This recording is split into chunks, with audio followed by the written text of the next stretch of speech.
뉴스의 흐름, 사안의 맥을 짚어보는 쇼맥뉴스 시간입니다. 산불이 전국적으로 기승을 부리고 있습니다. 산불은 이상기후로 인해 해를 더할수록 더 대형화되고 더 빨리 확산되고 있습니다. 그 예로 지난 16일 상주에서 발생해 80여 헥타르를 태운 산불입니다. 가뭄 속에 바짝 마른 임야는 말 그대로 불쏘시개처럼 타들어갔습니다. 그런데 산림당국이 산불 원인을 조사했더니 또다시 실화였습니다. 화목 보일러에 재를 버리다 불이 산으로 옮겨 붙은 것으로 드러났는데요. 산불을 낸 실화자는 현재 경찰 조사를 받고 있습니다. 산불을 낸 사람은 이제 가해자가 된 겁니다. 뿐만 아니라 산림당국은 산불이 발생한 자치단체에도 불이익을 주기 시작했습니다. 지원 예산을 크게 줄이기로 했는데요. 또 반대로 산불 발생이 없는 자치단체에는 포상을 지급하기로 했습니다. 산불 감시가 아무래도 산림 지역 밀착형 점검이 필요한 만큼 자치단체의 주의와 관심을 독려하는 차원입니다.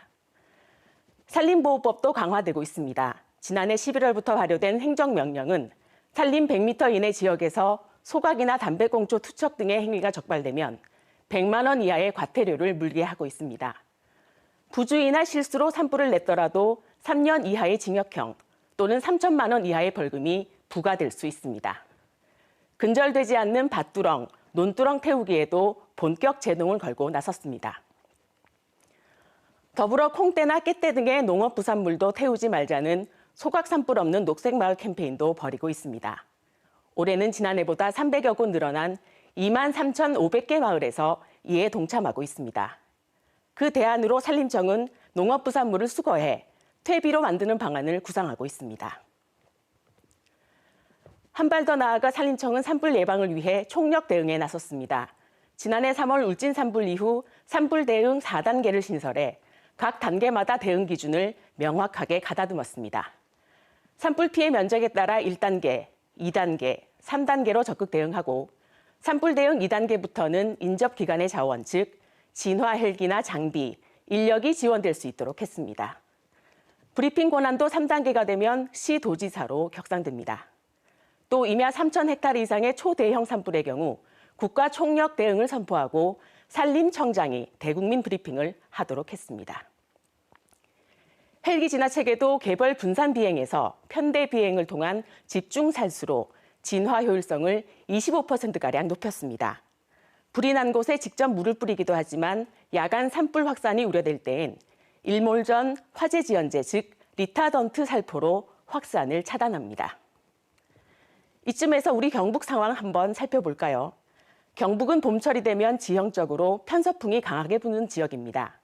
연간 산불 발생 추이를 보면 겨울이나 가을철보다 봄철 산불이 더 잦고 더 큽니다. 국립산림과학원 분석 결과 수분 함량이 15% 이하인 봄철 낙엽은 35%가량인 가을철 낙엽과 비교했을 때 산불 발화율이 약 25배 증가하는 것으로 나타났습니다.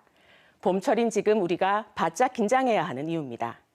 이렇게 정부가 전방위적으로 산불과의 전쟁을 선포했는데요. 산불은 한 번 나면 엄청난 인명과 재산 피해가 발생하고 산불이 난 지역은 최소 30년 동안 회복이 어렵기 때문입니다. 그러나 아직까지 해충을 제거할 목적으로 밭두렁이나 논두렁을 태우는 분들 많습니다. 이럴 경우 10%도 안 되는 해충보다 농사에 도움이 되는 거미나 무당벌레 같은 익충이 더 많이 죽는다는 사실, 과학적으로도 입증됐습니다. 아무리 강조해도 지나치지 않는 것은 산불이 날 만한 행위를 하지 않는 것, 불시에 철저한 관리라는 것을 잊어서는 안 되겠습니다. 지금까지 쇼맥뉴스 곽근아입니다.